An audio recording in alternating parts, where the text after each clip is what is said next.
एक बार एक राजा की सवारी कहीं जा रही थी, पहाड़ के रास्ते, लंबी यात्रा, थक गए सबके सब। राजा ने कहा कोई शॉर्टकट रास्ता नहीं है क्या?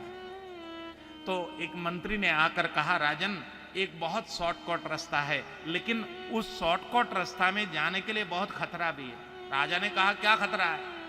कि महाराज उस शॉर्टकट रास्ता में एक सुरंग है, सुरंग से उस पार जाना होता है। सुरंग में बिल्कुल अंधेरा है, वहां लाइट जलाना भी नहीं होता। वहां कोई लाइट जलाता है तो कोई ऐसे कीड़े आते हैं वो काटते हैं, उसका दर्द इतना होता है कि मनुष्य सहन नहीं कर पाता। राजा बोले कि बिना लाइट जलाए जाएंगे, कोई बात नहीं। सबने जूते चप्पल उतारे और सुरंग से उस पार जाने का निर्णय लिया, पैदल पैदल चले। सबने चप्पल उतारे हुए थे।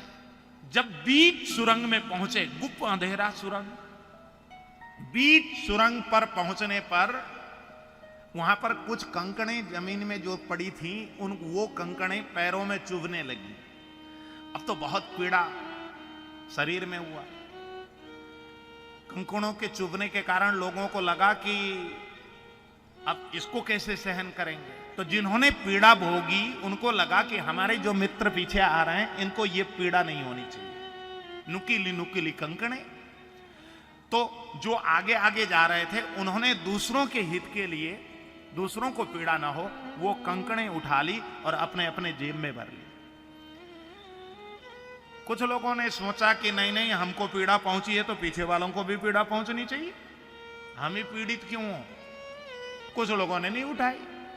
जैसे ही उस सुरंग से सबके सब बाहर निकले तो जिन्होंने कंकड़े अपने जेब में भरी थी, अपने गोद में भरी थी, अपने हाथ में उठा रखी थी, उन्होंने सोचा कि चलो ये कंकड़ों, अब इन कंकड़ों को हम बाहर फेंक देते हैं। तो जैसे ही फेंकने लगे उनकी दृष्टि गई उन कंकड़ों पर, क्या है, तो वो कंकड़ कंकड़ नहीं थे, वो तो हीरे जवाहरात थे। चमचम चमचम चमकते हुए हीरे जवाहरात जैसे ही उनके हाथ में, जेब में, गोद में दिखे, वो तो गदगद हो गए। वाह, हमने दूसरों के हित के लिए ये कंकड़ उठाया तो हम तो मालामाल हो गए। तो जिन्होंने उठाया था वो तो मालामाल हो चुके थे, लेकिन जिन्होंने नहीं उठाया था, जो दूसरों का हित नहीं चाहते थे, वो तो खाली के खाली थे। वो केवल पछताने लगे। जब पछताने लगे तो उस समय राजा ने कहा कि भैया दूसरों का हित जो करता है वो तो माला माल रहता